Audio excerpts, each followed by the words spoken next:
আমার প্রিয় বন্ধুরা, তোমরা বলো তো প্রকৃত বন্ধু কে আর প্রকৃত মহাপূজা কোনটা? হিন্দু সনাতন ধর্মের প্রকৃত মহাপূজা কোনটা? কারণ সহ বলো। পারলে না তো আমি বলে দিচ্ছি।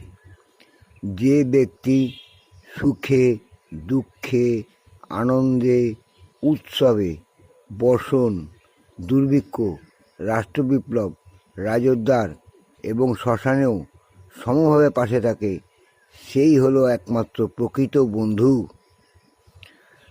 আর দুর্গাপূজাই হলো আমাদের হিন্দু সনাতন ধর্মের একমাত্র মহাপূজা। অন্য কোনো পূজা হয় না।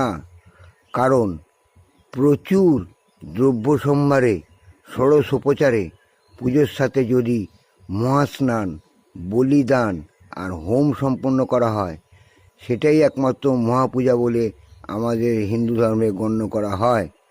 একমাত্র দুর্গাপূজাই হলো আমাদের মহাপূজা, অন্য কোনো পূজা নয়। এবার তোমরা বুঝতে পারলে তো প্রকৃত বন্ধু কে আর মহাপূজা কোনটা? যদি বুঝতে পারো তাহলে জানবো তোমরা প্রকৃত অর্থে সত্যিই হিন্দু সনাতন ধর্মের ধর্মীয় মানুষ। বুঝলে? এগুলো বোঝার চেষ্টা করো, তোমাদেরই উপকার হবে। ফেসবুকে শেয়ার চ্যাটে ইউটিউবে প্রচুর বন্ধু আছে, কিন্তু তার মধ্যে প্রকৃত বন্ধু কে তোমরা আজকে জানলে তো? তাহলে এইবার বন্ধুত্ব করবে তার সাথেই যে তোমার সাথে প্রকৃত বন্ধুত্ব করবে। মনে থাকবে কথাটা, কিন্তু মনে রেখো। যা আজ পর্যন্ত কেউ বলেনি, আমি তোমাদের কাছে বলে দিলাম। তাহলে প্রকৃত বন্ধু এবং মহাপূজা তোমরা জেনে নিলে। আসি বন্ধু, আবার দেখা হবে।